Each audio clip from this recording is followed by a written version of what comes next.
오늘 함께 나눌 말씀은 마가복음 12장 28절에서 34절 말씀입니다.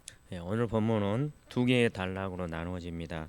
첫 번째 단락은 28절부터 31절까지입니다.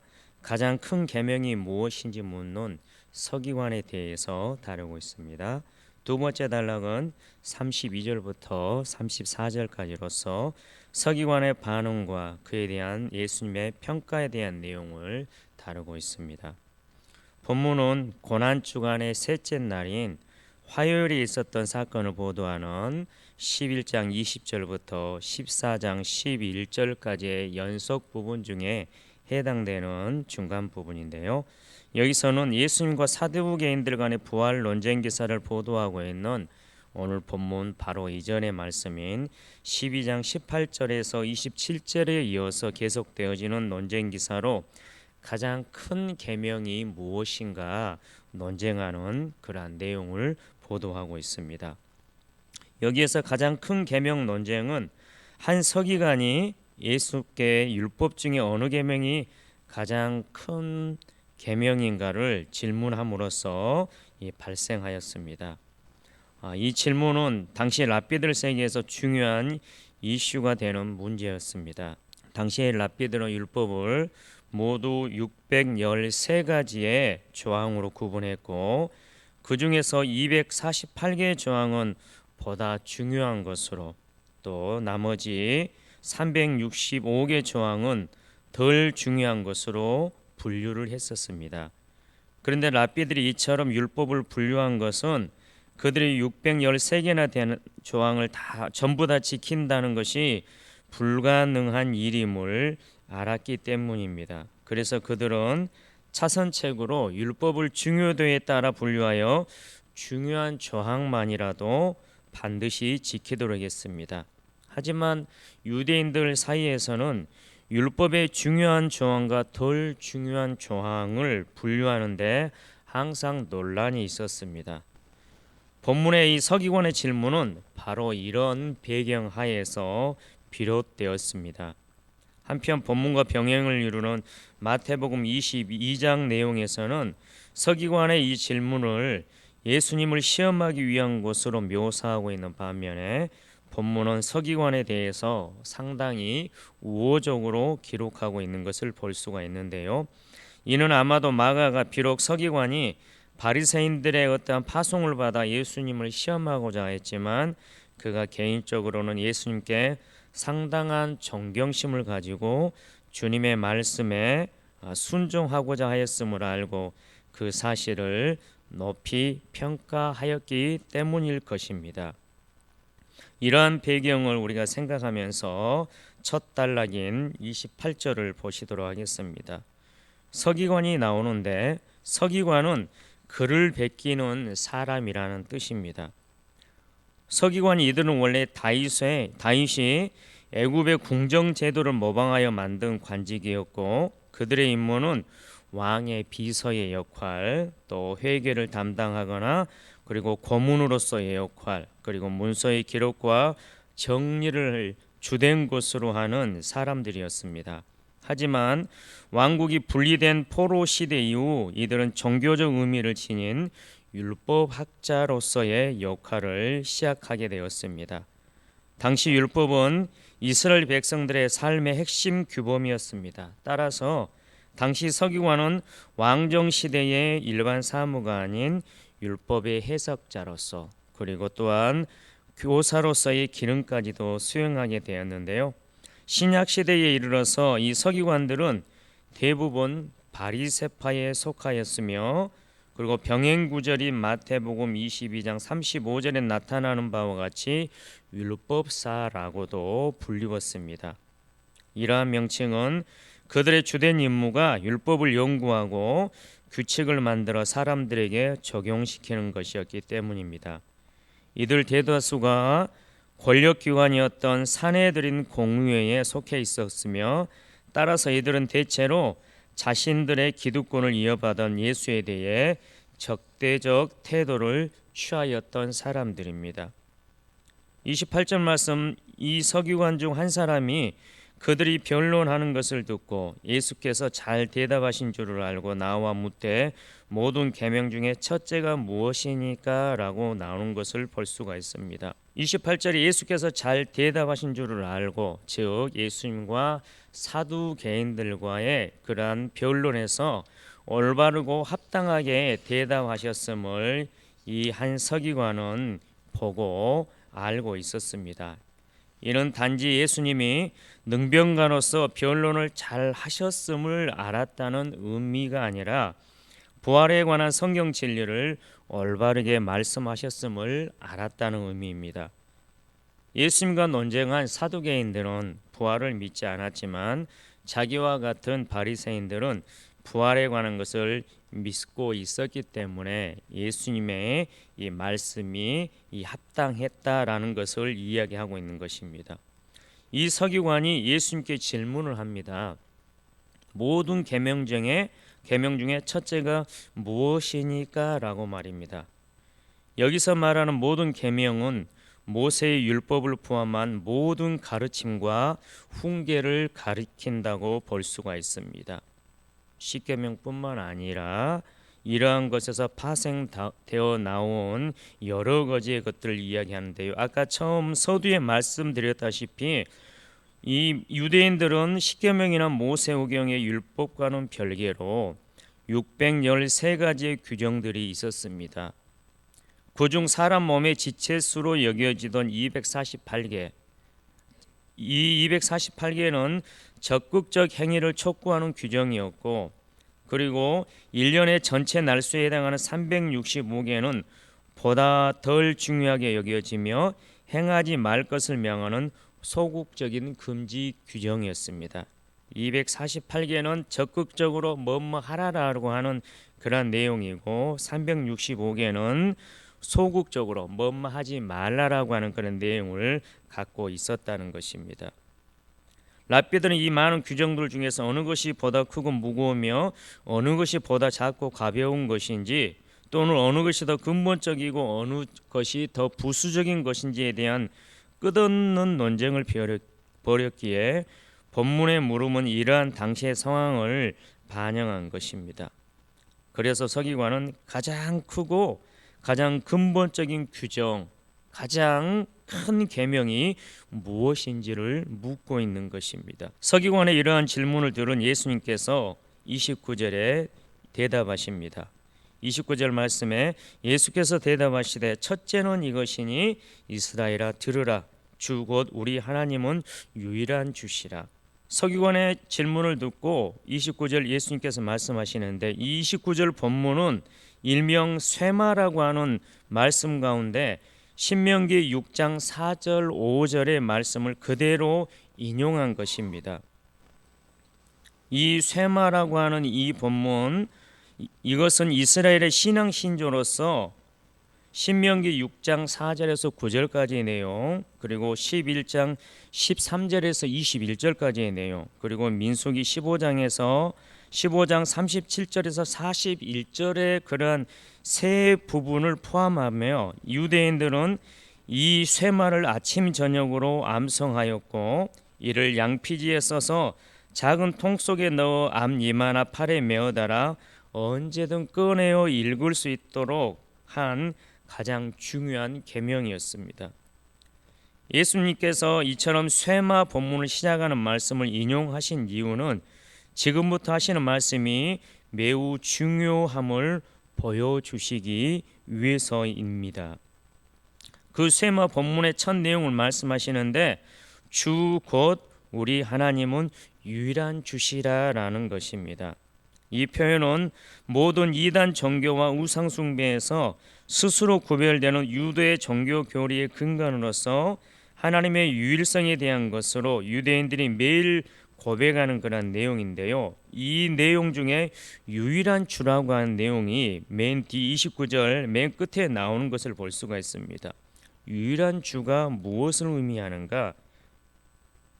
이어지는 30절의 내용을 보자면 우리의 마음과 목숨과 뜻과 힘을 다하여 사랑해야 할 유일한 주라는 것을 말씀하는 것입니다. 즉 유일한 주라는 것은 우리가 순종하고 경배해야 할 유일한 주는 오직 하나님이시라는 것을 29절에서 우리 하나님은 이 쇠마 본문을 인용하면서 사용하고 있다라고 하는 사실입니다. 30절의 내용을 조금 구체적으로 보도록 하겠습니다. 마음이란 단어가 나오고 목숨이란 단어가 나오고 뜻이라는 단어가 나오고 힘이라고 하는 그런 단어가 나옵니다. 마음, 목숨, 뜻, 힘을 다하여 주 하나님을 사랑하라 하신 것인데, 이 마음으로 번역된 이 헬라어는 외모를 나타내는 것과 대조되는 단어로서 가식 없는 내면의 진실함을 가리킬 때 사용되었습니다.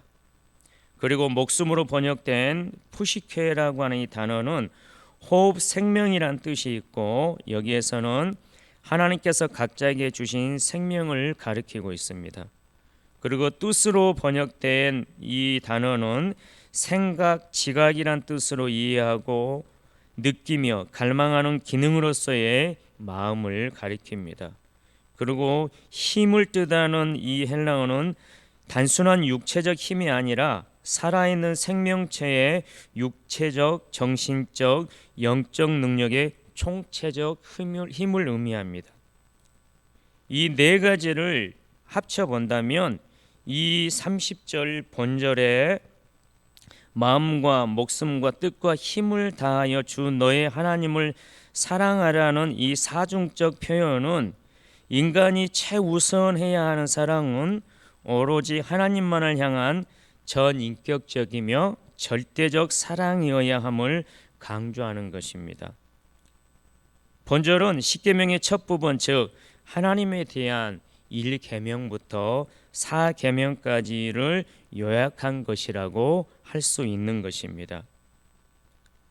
우리가 하나님을 얼마만큼 사랑하는지를 나타내 본다면 어느 정도일까요? 30절에서는 마음과 목숨과 뜻과 힘을 다하여 주 너희 하나님을 사랑하라고 하는데, 과연 우리가 하나님을 사랑하는 그런 정도를 나타낸다면 어린 아이들에게 부모님이 엄마 얼만큼 사랑해, 아빠 얼만큼 사랑해 그러면 아이들은 말하기를 하늘만큼 땅만큼 사랑한다고 이야기합니다. 우리는 하나님을 하늘만큼 땅만큼 그만큼 사랑하고 있을까 싶습니다. 우리는 이미 천국 백성이긴 하지만 한편 시간이 지날수록 천국은 가까워지는데 하나님을 향한 우리의 마음도 가까워지고 있는지, 하나님을 예배한다고 하긴 하지만 마음과 목숨과 뜻과 힘을 다해서 하나님을 사랑하는 마음으로 예배하고 있는지 우리의 모습을 살펴보아야 할 것입니다. 첫째 계명에 대해서 말씀하신 예수님은 31절 둘째는 이것이니라고 하시면서 이 계속해서 내용을 말씀하십니다. 서기관이 첫째 가는 계명이 무엇이냐고 물어보면 첫째 되는 그것만 이야기하면 될 텐데, 예수님은 이어지는 31절의 내용을 말씀하고 있습니다. 첫째만 말하면 될 텐데 31절 둘째는 이것이니 라고 하시면서 둘째의 어떤 그런 내용들도 이야기하고 있는 것을 볼 수가 있습니다. 미루어 보건대 예수님께서 왜 둘째는 이것이니라고 또한 이야기하는 것은 첫째와 둘째가 별개의 내용으로 분리되는 것이 아니기 때문에 예수님께서 첫째와 둘째라고 하는 이러한 단어를 사용하셔서 계속 말씀하고 있는 것입니다. 예수님은 첫째가는 계명인 하나님에 대한 사랑의 자연적 결과가 둘째 계명 곧 이웃 사랑으로 나타나는 것이기 때문에 둘째는 이것이니라고 하면서 이웃 사랑에 대한 계명을 말씀하실 수밖에 없었다는 사실입니다. 31절의 내용은 레위기 19장 18절을 인용하신 것인데요. 이것은 십계명의 둘째 부분, 즉 사람에 대한 5계명에서 10계명까지의 요약이라고 할 수 있습니다. 이웃 사랑을 하나님 사랑의 연장선에 두어 율법의 완성이라는 측면에서 제시하고 계시는 겁니다. 하나님에 대한 사랑과 이웃에 대한 사랑은 서로 불가분의 관계인 것입니다. 야고보서 2장 14절에서 17절까지 나오는 믿음과 행위의 관계가 그러하듯이 말입니다. 이것은 이웃을 사랑하지 않고서는 하나님을 사랑한다고 말할 수 없는 것과 마찬가지입니다. 요한일서 4장 20절 21절의 말씀을 보면 누구든지 하나님을 사랑하노라 하고 그 형제를 미워하면 이는 거짓말하는 자니 보는 바 그 형제를 사랑하지 아니하는 자는 보지 못하는 바 하나님을 사랑할 수 없느니라. 우리가 이 계명을 주께 받았나니 하나님을 사랑하는 자는 또한 그 형제를 사랑할지니라. 예수님께서 31절에 이보다 더 큰 계명이 없느니라, 즉 이웃 사랑의 그런 말씀을 하시면서 함께 이렇게 말씀하시는데요. 이보다 더 큰 계명이 없느니라 이 본문을 직역하면 이러한 말씀입니다. 이들보다 더 큰 다른 계명이 없느니라입니다. 이것의 의미는 하나님에 대한 사랑의 계명뿐 아니라 이웃에 대한 사랑의 계명 두 가지를 의미하는 것으로서 하나님에 대한 사랑과 이웃에 대한 사랑을 능가할 만한 다른 큰 계명이 전혀 없음을 강조하는 말입니다. 그래서 마태복음 병행군은 여기를 어떻게 말씀하냐면 이 두 계명이 온 율법과 선지자의 강령이니라, 선지자의 마침이니라라고 기록하고 있습니다. 예수님께서 첫째, 둘째, 서기관이 첫째 계명이 무엇이냐고 했는데 굳이 예수님께서 오늘 첫째, 둘째 이렇게 말씀하셨는데 예수님이 첫째, 둘째 이렇게 말씀하시는 것은 중요도가 아니라 논리적인 순서를 말하는 것입니다. 지금 하나님을 사랑하는 것이 더 중요하냐, 사람을 사랑하는 것이 더 중요하냐라는 우선순위를 말씀하는 것이 아닙니다. 물론 하나님을 사람보다 더 사랑해야 하는 것은 마땅합니다. 하나님보다 사람을 더 사랑한다면 그것은 우상 숭배이기 때문입니다. 여기에서 예수님이 말씀하시는 바는 하나님 사랑과 이웃 사랑, 이 두 개의 사랑이 결코 분리되지 않은 하나 동전의 양면과 같다라는 것을 설명하고 있는 것입니다. 예를 들면 부부 중에 누가 더 중요합니까? 남편이 더 중요합니까? 아내가 더 중요합니까? 그러나 이야기하기 위해서는 남편과 아내를 함께 이야기하는 가운데 어쩔 때는 남편이 나오고 어쩔 때는 아내가 먼저 나오는 것처럼 둘 다 소중한데 어떤 순서에 의해서 어쩔 수 없이 나오는 것이듯이 또 엄마와 아빠 중에 누가 더 중요합니까?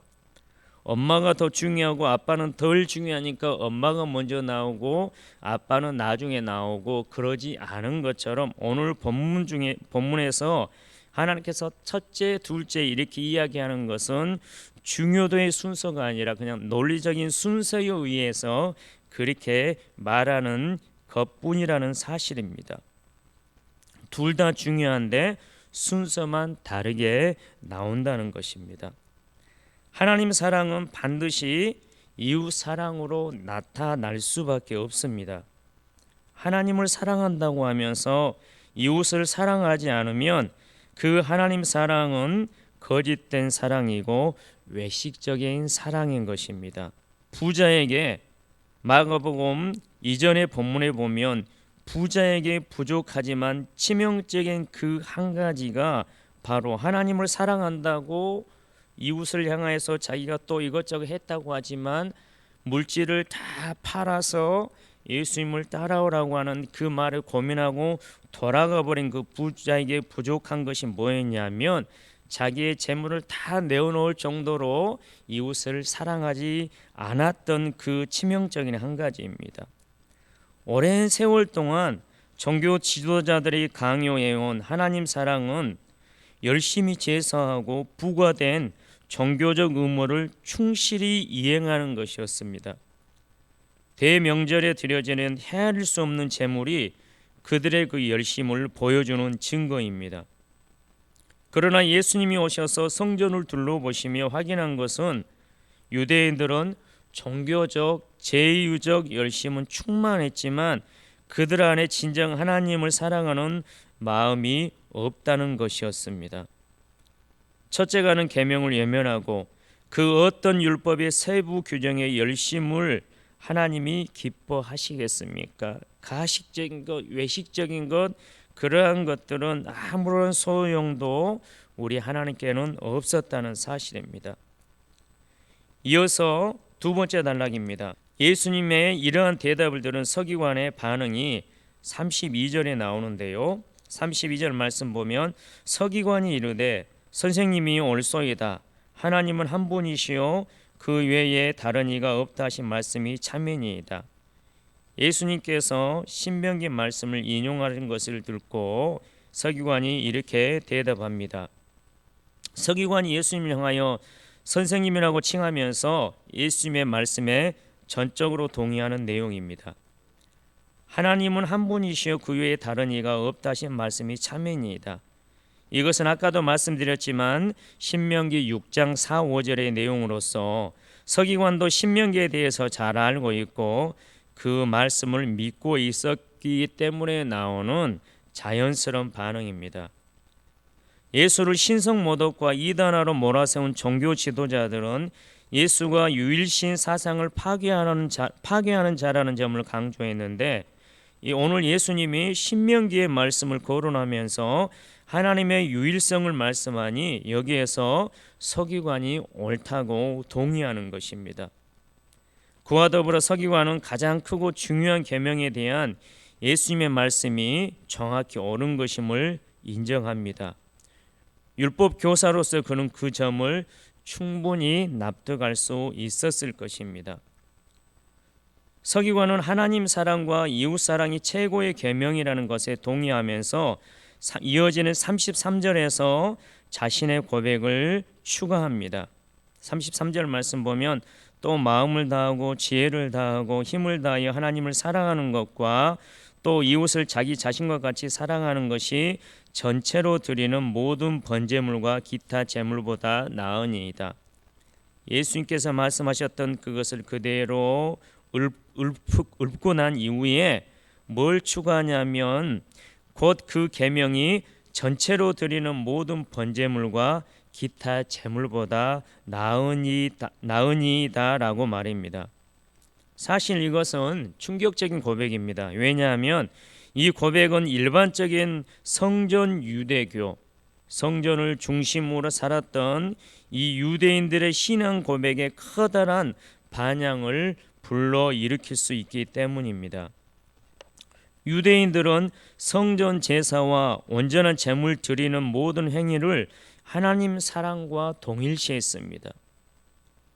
그런데 이 서기관은 지금 그 둘을 분리하고 있는 것입니다. 사실 구약 역사 속에서 제사와 제물이 넘쳐나도 이스라엘의 마음이 하나님으로부터 떠났던 적이 수없이 많았습니다. 사무엘상 15장에 보면 사울이 자기 마음대로 하나님 앞에 예배를 드리는 그런 부분이 나옵니다. 이사야서나 에레미야서나 아모스에서나 미가서나 호세아에서 하나님께서 이스라엘 백성들을 꾸짖는데 하나님 앞에 제사를 드리지만 온전하게 드리지 못하는 부분들, 타락한 이스라엘 백성들이 얼마나 형식적으로 하나님을 예배하는지를 꾸짖는 그러한 많은 내용들이 구약에 여기저기에 많이 나오는 것을 우리가 볼 수 있는데요. 하지만 지금 이 서기관은 성전 유대교를 지탱하던 근간인 제사와 제물을 하나님 사랑과 이웃 사랑으로 대체하고 있는 것입니다. 그야말로 놀라운 고백이 아닐 수 없는 것이죠. 진정한 사랑과 순종이 없는 형식적 제사와 제물은 하나님을 결코 기쁘시게 할 수 없습니다. 그러한 제사와 제물은 한마디로 외식에 지나지 않는 거고 가식에 지나지 않는 것이지요. 그런 측면에서 서기관의 답변은 지혜로웠던 것입니다. 그래서 34절에 예수님께서 그가 지혜 있게 대답함을 보시고라고 지금 표현하고 있는 것을 볼 수가 있습니다. 서기관의 놀라운 고백에 예수님의 긍정적인 반응이 34절에 이어지는데요. 예수님은 그의 의견을 매우 지혜롭게 여기십니다. 사실 예수님이 계명을 인용하면서 그 저변에 깔아두신 메시지가 서기관이 말한 것과 같았기 때문입니다. 하나님 사랑과 이웃 사랑을 외면한 채 성전의 제사 체계만 화려한 유대교 전체를 정죄하는 그 선언을 이 서기관이 제대로 깨닫고 있었다는 사실입니다. 이런 대답을 한 서기관을 향해 34절 이 중반절에 보면 예수님께서 이런 말씀을 하십니다. 네가 하나님의 나라에서 멀지 않도다.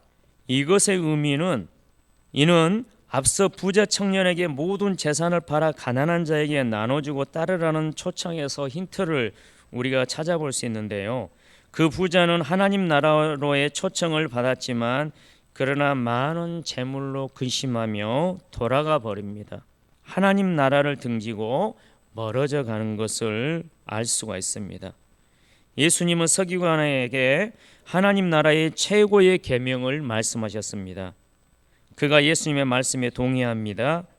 그가 동의했다는 것은 그 서기관이 하나님 나라에 이를 수 있는 영적 분별력과 지혜를 가지고 있음을 의미합니다. 이제 행함이 있는 믿음을 드러내는 직전 단계에 서기관이 서 있습니다. 이제 그가 해야 할 일은 하나님 사랑과 이웃 사랑을 실천하는 것만 남았습니다.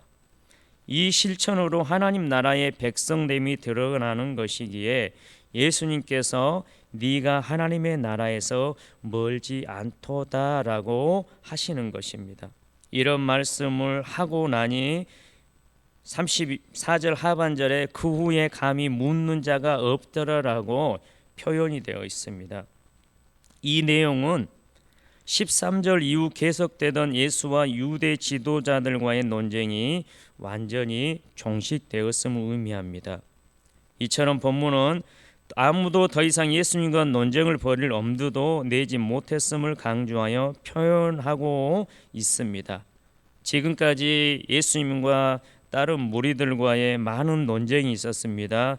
납세와 부활 그리고 첫째가는 계명에 관한 논의에서 예수님의 가르침은 명쾌하고도 그리고 완벽하게 그리고 전혀 새로운 차원에서의 율법에 대한 해석이 아닐 수 없었습니다. 그래서 아무도 그의 가르침의 권위에 도전할 마음조차 가질 수 없었다는 사실입니다.